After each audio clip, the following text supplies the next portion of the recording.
कहानी की शुरुआत एक शांत जंगल में होती है, जहां मैरी और जैक नाम के दो किशोर बैठे हैं।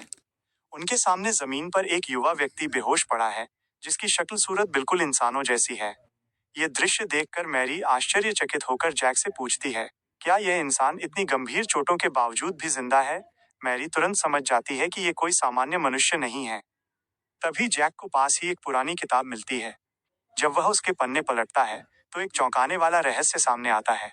ये व्यक्ति कोई इंसान नहीं है, बल्कि इंसानों जैसा दिखने वाला एक एलियन है, जिसे इंसानी सांचे में ढाला गया है।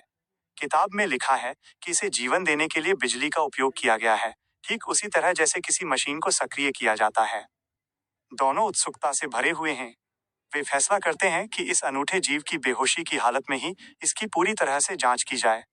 इसे घर ले आते हैं। कुछ देर बाद एलियन को होश आता है। वो खुद को एक भव्य, सुनसान कमरे के अंदर अकेला पाकर पहले तो बुरी तरह से हैरान होता है और फिर डर से कांप उठता है। तभी मैरी और जैक, जो उसे बचाकर लाए थे, उसके पास आते हैं और उसे शांत करने की कोशिश करते हैं। इस अनोखे मेहमान को देखने के लिए महल की रानी भी वहां पहुंचती है। जैसे ही रानी का अंगरक्षक गार्ड उस एलियन को देखता है, वो घबरा जाता है और तुरंत रानी से कहता है, हमें अपनी जिंदगी की सलामती चाहिए। इसे जल्दी से मार डालो। मैंने सुना है कि ये जीव बहुत खतरनाक होते हैं, और अगर हमने इसे नहीं मारा तो यहाँ के लोग इसे अपने खतरनाक समूह में शामिल कर लेंगे। मगर रानी अपने गार्ड की बात पर ध्यान न देते हुए एलियन के पास जाती है। वो झुककर उसकी आंखों में गहराई से देखती है। वह जानती है कि आंखें आत्मा का आईना होती हैं। उस एलियन की मासूम और भोली आंखों में देखते ही रानी को महसूस होता है कि ये जीव किसी भी मायने में खतरनाक नहीं है। उसे लगता है कि ये बहुत ही मासूम और समझदार है, और ये कभी भी उसके दुश्मनों का साथ नहीं देगा। रानी को उसके भीतर इंसानियत की एक झलक दिखती है। प्यार और स्नेह से अभिभूत होकर रानी उसका नाम जिप्सी रख देती है। जिप्सी पर विश्वास दिखाते हुए उसे आजाद करने का फैसला करती है। वो उसे अपने महल से दूर आसपास के खूबसूरत नज़ारों की सैर कराने के लिए ले जाती है। सैर के दौरान रानी जिप्सी से खुलकर बात करती है। रानी बताती है कि जिन राक्षसों ने उन पर हमला किया था, वे जिंद डायमंड समूह के हैं। वो लोग अच्छे नहीं हैं। जिप्सी रानी कहती है, वे हमेशा मासूम इंसानों को नुकसान पहुंचाते रहते हैं। उनके राजा ने उन्हें साफ आदेश दिया है कि अगर वे तुम्हें देख लें तो तुरंत पकड़ लें, क्योंकि वे तुम्हें अपने शैतानी मकसदों के लिए इस्तेमाल करना चाहते हैं। पर उनका ये नापाक इरादा कभी पूरा नहीं होगा। रानी फिर जिप्सी से उसके बारे में पूछती है, मैंने तुम्हें अपने बारे में सब बता दिया, अब तुम भी बताओ, तुम कौन हो और तुम्हारा उद्देश्य क्या है? जिप्सी जवाब देता है, हमारा काम है इंसानों को उनके रास्तों से भटकाने वाले राक्षसों से बचाना। हम रक्षक हैं। ये सुनकर रानी को आशा की किरण दिखती है। वह जिप्सी से अपने रक्षक समूह में शामिल होने का अनुरोध करती है, ताकि वे मिलकर इंसानों को राक्षसों से बचाने में उसकी मदद कर सकें। लेकिन जिप्सी अपने अकेले और शांतिपूर्ण स्वभाव के कारण मना कर देता है। वो कहता है, मैं ऐसी किसी भी लड़ाई का हिस्सा नहीं बनना चाहता जिसका हिस्सा मैं खुद नहीं हूँ। जाने से पहले जिप्सी रानी को अपनी और अपने समूह की सुरक्षा के लिए कुछ खास हथियार भेंट करता है। इसके साथ ही वो एक बेहद जरूरी चेतावनी भी देता है, तुम्हारे पीछे पड़े ये राक्षस तुम्हें मारने के लिए वापस जरूर आएंगे। फिर वो उन्हें राक्षसों को खत्म करने का अचूक तरीका बताता है। उन्हें केवल पीतल की तलवार की जरूरत पड़ेगी। किसी भी धातु को हथियार बनाने के लिए उसके ऊपर ये चमत्कारी निशान बनाना बेहद जरूरी है। वो आगे बताता है, इस निशान वाली तलवार से मारे जाने के बाद राक्षस सीधे नर्क में चले जाते हैं और पूरी जिंदगी उसी यातना में गुजारते हैं। वे दोबारा इस दुनिया में कभी वापस नहीं लौट सकते। ये सब महत्वपूर्ण जानकारी देने के बाद जिप्सी उस जगह से चला जाता है। उसके जाने के बाद रानी उस डायरी को देखती है जो जिप्सी के पास थी। डायरी में उस एलियन को बनाने का पूरा नक्शा और विस्तृत विवरण छपा हुआ होता है। रानी इस अमूल्य और खतरनाक जानकारी को सावधानी से अपनी तिजोरी में सहेज कर रख देती है। अपनी जिंदगी अकेले और शांति से गुजारना चाहता था, लेकिन उसकी तकदीर में कुछ और ही लिखा था। उसका सामना अक्सर उन राक्षसों से हो जाता था जो उसे पकड़ना चाहते थे। डर के मारे जिप्सी उनसे लड़ता रहा और भागता रहा। राक्षसों से डरकर भागते हुए और उन्हें मारते हुए ही जिप्सी को कई सौ साल गुजर गए। लड़ते लड़ते वो इतना आदी हो गया था कि अब जब भी कोई राक्षस उसके करीब आने वाला होता तो वो उसे दूर से ही जान जाता था। सदियां बीत चुकी थीं और जिप्सी अब इस अंतहीन युद्ध से थक चुका था। उसने आखिरकार खुद से फैसला किया कि अब वो खुद जाकर देखेगा कि आखिर ये राक्षस उससे क्या चाहते हैं। ये जानने के लिए वो पूरी दुनिया घूमकर वापस उसी शहर में लौट आता है जहां इस कहानी की शुरुआत हुई थी। शहर में आते ही उसका सामना फिर से एक राक्षस से हो जाता है। जिप्सी तुरंत उससे लड़ने लगता है और उससे पूछता है, तुम्हारे लोग मुझसे आखिर चाहते क्या हैं? वो शैतान कोई जवाब नहीं देता, तो जिप्सी उसे बुरी तरह पीटने लगता है। इस लड़ाई को देखकर वहां पर एक पुलिस ऑफिसर भी आ जाता है। बचने के लिए जिप्सी अपने शरीर को बचाते हुए उस राक्षस को पुलिस वाले के आगे कर देता है। जब पुलिस वाला गोली चलाता है तो सारी गोलियां उस शैतान को लगती हैं और एलियन इंसान बच जाता है। इसके बाद जिप्सी अपने रास्ते से पुलिस वाले को भी हटा देता है, उसे मार देता है। अब उसका रास्ता साफ हो जाता है। जिप्सी जैसे ही वहां से निकलने वाला होता है, तभी अचानक एक खूंखार ड्रैगन आता है और उसे उठाकर अपने साथ ले जाता है। तुम्हें हमें एक साइंस लैब दिखाई जाती है, जहां एक महिला साइंटिस्ट अपने सीनियर के साथ मिलकर एक मरे हुए चूहे पर प्रयोग कर रही है।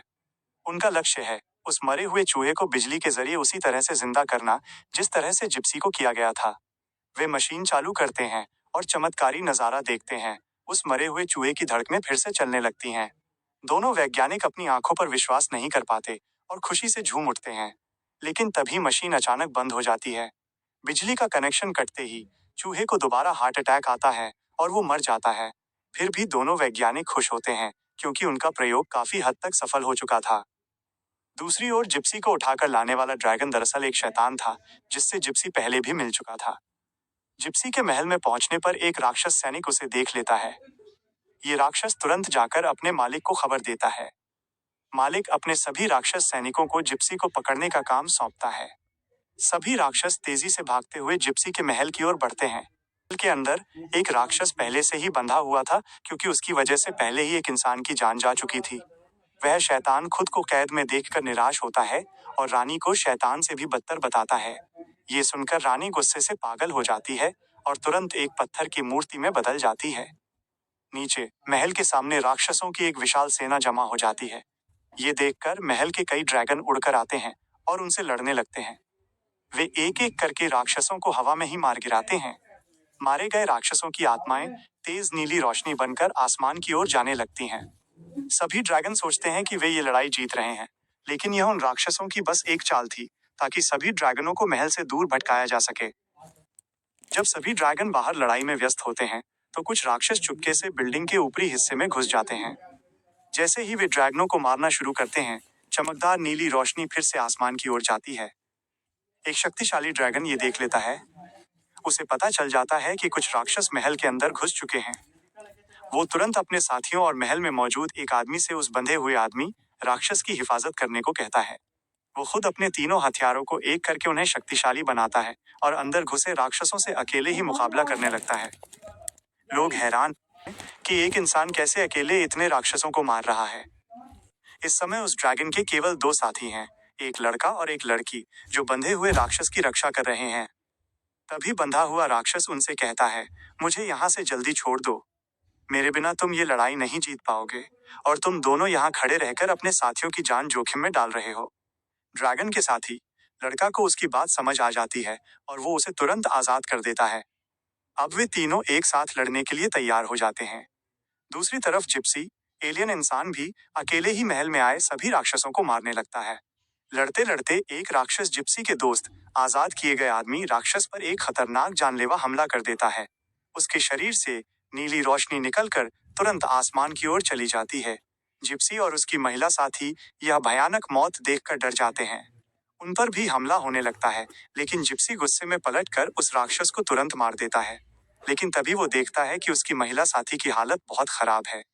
बाहर कई राक्षसों के मारे जाने से गुस्साया हुआ एक राक्षस छत पर उड़कर खड़ा हो जाता है और एक भयंकर ड्रैगन में बदल जाता है। वह अपने तेज धारदार हथियार से उड़ता हुआ आता है और अपने रास्ते में आने वाले सभी राक्षसों को मार गिराता है। उसकी ये हालत देखकर बाकी राक्षस डर के मारे वहां से भाग जाते हैं। लड़ाई खत्म होने के बाद जिप्सी उस महिला साथी से कहता है, चलो मैं तुम्हारी मरहम पट्टी कर देता हूँ। लेकिन वो लड़की जवाब देती है, नहीं, मुझे मरना ही है। मैं अपने साथी के बिना यहाँ नहीं रह सकती। मैं उससे बहुत प्यार करती थी। मैं ऊपर जाकर उससे वहीं शादी करूंगी। वहां हमें कोई रोकने वाला नहीं होगा। यह कहकर वो लड़की भी नीली रोशनी में बदल जाती है और आसमान में चली जाती है। थोड़ी देर बाद वहां एक राक्षस जिप्सी से लड़ने के लिए आता है। जिप्सी उसे पकड़कर मारते हुए पूछता है, तुम लोग आखिर ये सब क्यों कर रहे हो? राक्षस बताता है कि उनका मकसद सिर्फ यही था कि रानी के सारे सैनिक वहां से दूर चले जाएं और वे एलियन रानी को किडनैप कर सकें। जिप्सी यह सच्चाई जानता है, लेकिन इससे पहले कि वो रानी को बचा पाता, वो राक्षस कमरे की खिड़की तोड़कर रानी का गला दबोच लेता है और उसे लेकर वहां से चला जाता है। तभी वहां एक और एलियन लड़की, जो शायद महल में ही थी, देखती है कि रानी को पकड़कर राक्षस ले जा रहा है। वो जिप्सी से कहती है कि वो किसी एक राक्षस को पकड़कर लाए ताकि उससे पूछताछ की जा सके। जिप्सी एक राक्षस को पकड़ लाता है, लेकिन वो कुछ भी नहीं बताता। जब जिप्सी उसे एक जलती हुई भट्टी में फेंकने की बात करता है और भट्टी के पास ले जाता है, तो राक्षस का मुंह जलने लगता है। घबराकर वो राक्षस सच्चाई बताने को तैयार हो जाता है। वो बताता है कि राक्षस चाहते हैं कि एलियन रानी की जान के बदले जिप्सी उनके समूह का हिस्सा बन जाए। ये सुनकर जिप्सी गुस्से में आग बबूला हो जाता है और उस राक्षस को उसी आग में जलाकर मार देता है। फिर वो अपनी रानी और दोस्तों का बदला लेने के लिए बाकी राक्षसों को मारने निकल जाता है।